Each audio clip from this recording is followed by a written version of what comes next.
Adelaide's 7 News Early Edition with Gertie Spurling starts now. Hello and welcome to the 7 News Early Edition. Port Adelaide's about to touch down in Sydney ahead of tomorrow night's prelim final at the SCG. Adelaide Airport was a sea of teal this morning as hundreds of fans began the mass exodus. Here's Hayden Nelson.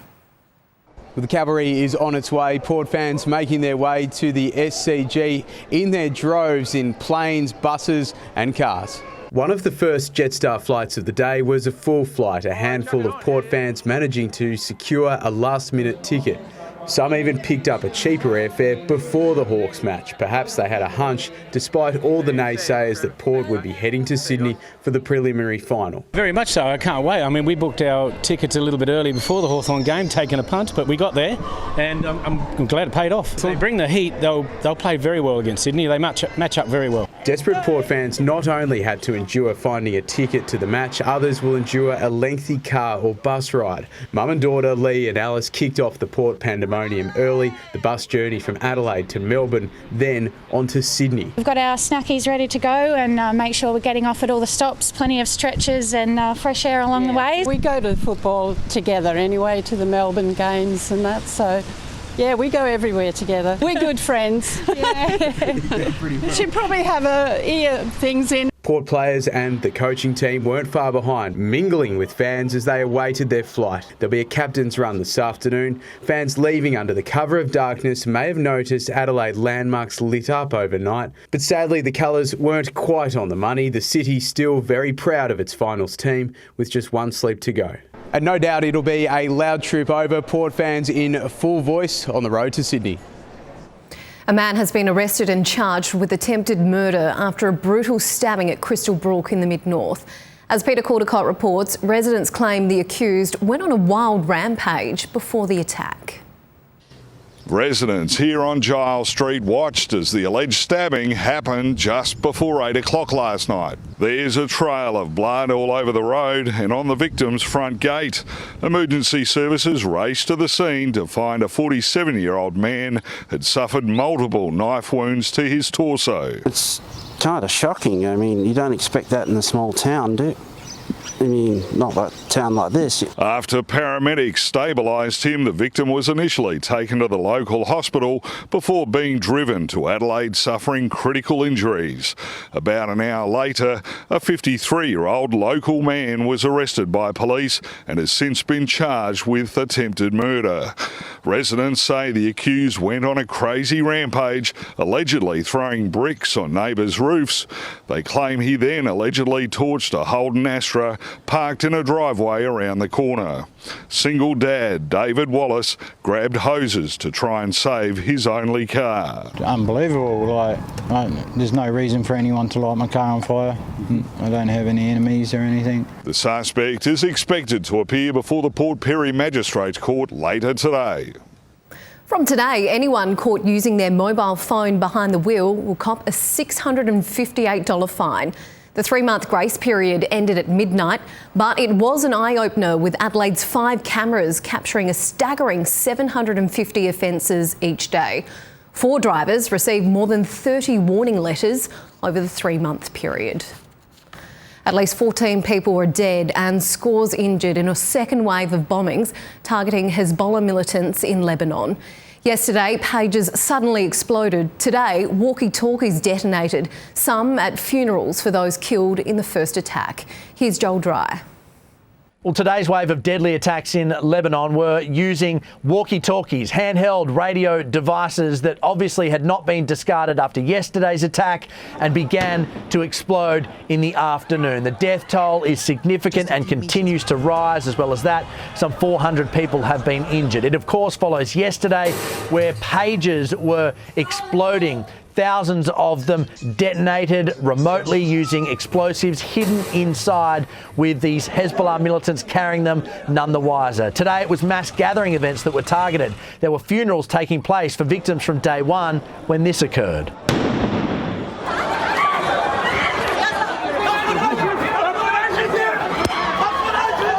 So chaotic scenes in Lebanon. However, no one again taking responsibility. The blame very much being put on Israel. They have not commented. What they are saying is that a new phase of this war has begun with a focus on their northern border with Lebanon. So a lot of people think these attacks are not yet finished. Perhaps even a ground invasion ahead. Whatever happens, there are tense times coming for the Middle East. Meanwhile, the Foreign Minister has renewed her call for Australians to leave Lebanon. As Isabel Mullen reports, the federal government is worried about regional escalation. Well, the federal government has been asking Australians to leave Lebanon for a while now, but this recent attack is increasing the chances of major airport closures. Speaking in Canberra this morning, Penny Wong stressed people need to leave now if they can. Her renewed appeal follows 2 days of attacks. At least 20 people killed, as we've just heard, hundreds more injured. There is growing tensions as Israel refuses to take responsibility for these attacks. The Foreign Minister saying Australians should be seeking out whatever commercial options are available to them. The official advice for Lebanon remains at do not travel, as the security situation is at risk of deteriorating rapidly. There are reports of several airlines that have cancelled flights to and from Beirut Airport following this conflict. Further flight cancellations and delays are expected. First, Hezbollah is a terrorist organisation. There is a risk of a regional escalation, and the numbers of Australians in Lebanon would make it very difficult for the government to assist everyone at one time. The Foreign Minister stresses if the situation worsens, Beirut Airport could close and there will be even fewer options for Australians trying to get home. 2 people have died in a fiery crash on Sydney's northern beaches. Their car slammed into a tree and caught fire just before 11 o'clock last night. A 23-year-old man and his 26-year-old female passenger were pronounced dead at the scene. No other car was involved, and police are investigating if speed was a factor. A driver has been fatally crushed by their own car in a mystery crash east of Melbourne. Police are probing whether the collision was the result of hooning as they now work to track down a second driver who fled the scene. Gertie reports. A man has tragically died pinned underneath his vehicle after what police say was a 2-car crash here in Warrialec. Witnesses say 2 Commodores were involved in a road rage incident along Warburton Highway about 10 last night. That's when the driver of the white Commodore pulled over on Albion Road, while the driver in the green Commodore was spotted doing donuts at the same intersection. What happened next still remains a mystery. The white Commodore ending up in a drain, the driver unconscious underneath his vehicle. The green Commodore was nowhere to be seen. Multiple people rushed to the man's aid using a jack to try to lift the car off him, but by the time paramedics got to the scene, he couldn't be saved. Police are now searching for the driver of the green Commodore and is urging anyone with information or dashcam footage to come forward. The latest unemployment figures have just been released. National Business Editor Amelia Brace has the details. Gertie, Australia's jobless rate has remained steady at 4.2%, and that's exactly what economists were expecting. But crucially, it is still below the Reserve Bank's forecast of 4.5%. And as a result, it could still be considered too low to trigger a rate cut next week. The RBA has argued the labour market needs to cool for inflation to return to its 2 to 3% target range. Put simply, if more people are out of work, they'll spend less money, inflation will be lower, and then interest rates could follow suit. However, the low job numbers do have some economists more optimistic about an interest rate cut next year, as does this. The US Federal Reserve cutting its interest rates overnight. The Fed announced a 0.5 percentage point cut, saying it was confident inflation would continue to recede. That will impact the RBA's thinking on our cash rate, but the question is when it will take any action. Australia has lagged the US with its interest rate movements in this cycle. We were a couple of months behind in lifting rates, and economists expect we'll be a couple of months behind in lowering them. The most likely outcome is a cut early next year. Gertie? Thank you, Amelia. A kitchen favourite could soon be history. Tupperware Brands Corporation has filed for bankruptcy in the US with debts of more than $700 million. Founded in the 1940s and known for its colourful, airtight plastic containers, Tupperware enjoyed a boost during the pandemic. But the company now says it's seeking court approval to sell the business following a period of falling sales. Ahead on 7 News, fire emergency, hundreds evacuated after a car slams into a building. Also, a daring rescue in the US as a driver suffers a medical episode on a freeway. That's next. Hundreds of people were evacuated from a building in Sydney's west after a car crashed into it and burst into flames. Lucy McLeod reports. Well, it was just before 3 this morning that a stolen Toyota RAV4 sped through this driveway and ploughed right into the lobby of this apartment complex. It was then set on fire and that explosion felt right through the complex. 250 people evacuated, forced to race through those evacuation stairwells, breathing in that smoke and seeing those flames crawl through. Now, this is what one resident had to say. Take a listen. The first thing I said to the fire chief when he's like, okay, it's all stabilised, I was like, how much is this going to cost? What's going to happen? Because honestly, where it's hit right structurally on the corner of 2 buildings. It's definitely shattered some glass. There's a little bit of smoke damage in the lobby, but no one was hurt. Everyone's safe, and that's the main thing, right? Thankfully, nobody was injured, and police have now towed away that vehicle, and they will be examining that forensically for any evidence that can lead them to the driver behind this extremely dangerous and bizarre act. Donald Trump has won an unexpected ally in his campaign to take back the White House. America's influential Teamsters Union has dropped its traditional backing for the Democrat presidential candidate. Here's Tim Lester. For almost 30 years, the powerful International Brotherhood of Teamsters has encouraged members, there's now 1.3 million of them, to vote Democrat when it comes to the presidency. Not this year. Just 2 days ago, Democrat Kamala Harris met privately with union representatives and made her case for their public backing. Now, the powerful transportation union says it will endorse neither candidate, a political win for Republican Donald Trump. No, they were. It's a great honor. They're not going to endorse the Democrats. That's a big thing. In July, Donald Trump invited the Teamsters boss to address the Republican National Convention, the first union leader to do so. Today, the union released a poll showing among its members 58% support Donald Trump. This after a former Trump press secretary turned state governor had this to say on Kamala Harris not having had her own biological children. So my kids keep me humble. Unfortunately, Kamala Harris doesn't have anything keeping her humble.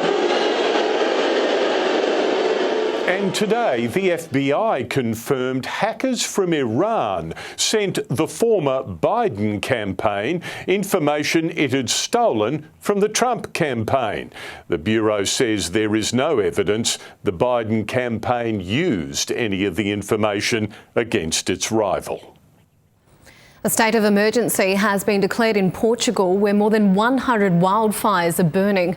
The wildfires have killed at least 7 people, destroyed dozens of homes and torn through tens of thousands of hectares of forest and scrubland. Spain, France and Italy have each sent 2 water-bombing aircraft to help extinguish the blazes. SpaceX has successfully launched its Falcon 9 rocket, carrying the European Commission's Galileo mission into space. The rocket was carrying 2 navigation satellites to add to the Galileo constellation, Europe's own global navigation satellite system, equivalent to America's GPS. 32 Galileo satellites have now launched to date. And a sheriff's deputy has come to the rescue of a distressed driver in Michigan by climbing into the man's moving vehicle on a busy freeway. A police cruiser pulled alongside the car when the motorist was spotted driving erratically. The man, who was suffering a medical episode, managed to roll down the window, allowing the deputy to climb into the car and bring it to a stop. The driver was taken to hospital for treatment. Still to come on 7 News, sport with Tom Wilson as the Power fly to Sydney with at least one change confirmed for tomorrow night's prelim. And Ange Postecoglou's Tottenham narrowly avoids disaster in the League Cup.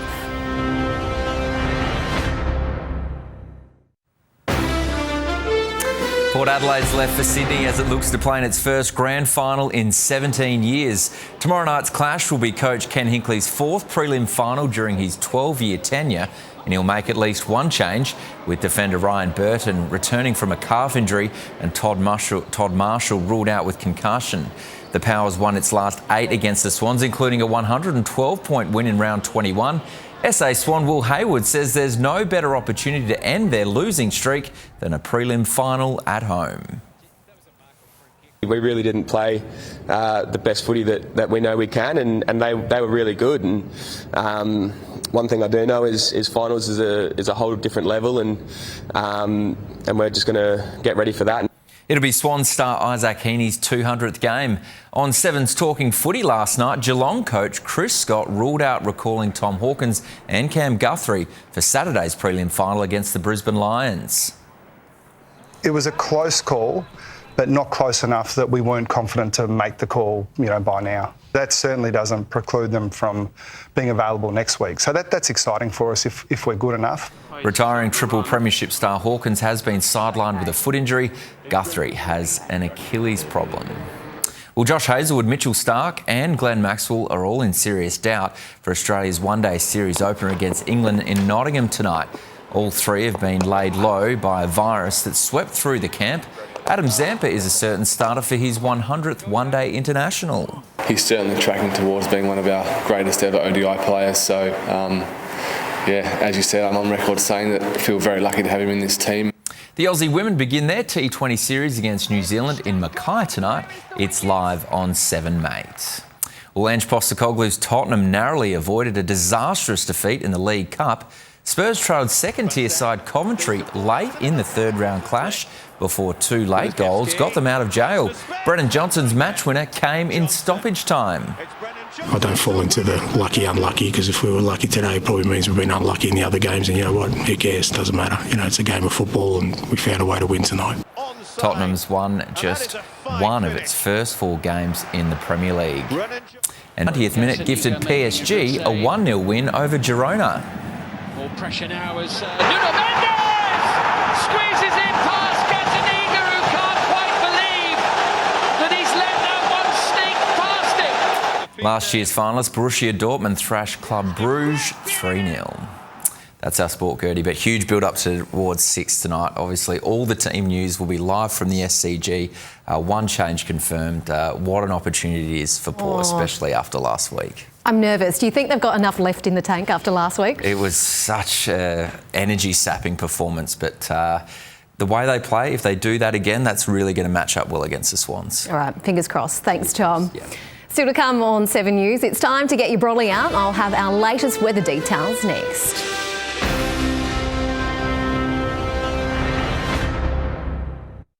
Adelaide's 7 News is hitting the road to Sydney for Port's massive prelim final.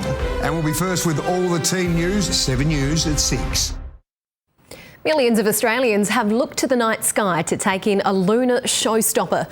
Supersized and radiant, the so-called harvest supermoon was hard to miss, shining brilliantly across the country in the early evening. It was the biggest full moon of the year, but there'll be 2 more supermoons to come. Taking a look at the weather now, we're expected to reach a top of 16 in the city today, staying partly cloudy with a medium chance of showers tonight. Around the state, reaching a sunny 27 in Coober Pedy, 29 in Maree, 17 in Port Lincoln, partly cloudy and 19 in Murray Bridge, 15 for Mount Gambier. There's a gale warning for the lower southeast coast and a strong wind warning for the south central and upper southeast coasts. Interstate 16 in Melbourne, sunny and 27 in Sydney, 30 in Brisbane and 23 in Perth. Back home, a wet week ahead, 17 tomorrow and Saturday, 18 on Sunday, partly cloudy and 20 on Monday, showers on Tuesday and 17's the top for Wednesday. That's all from 7 Adelaide's early edition. Will and Rosanna will have all the day's top stories in 7 News at 6, and I'll see you again at 4. Bye for now.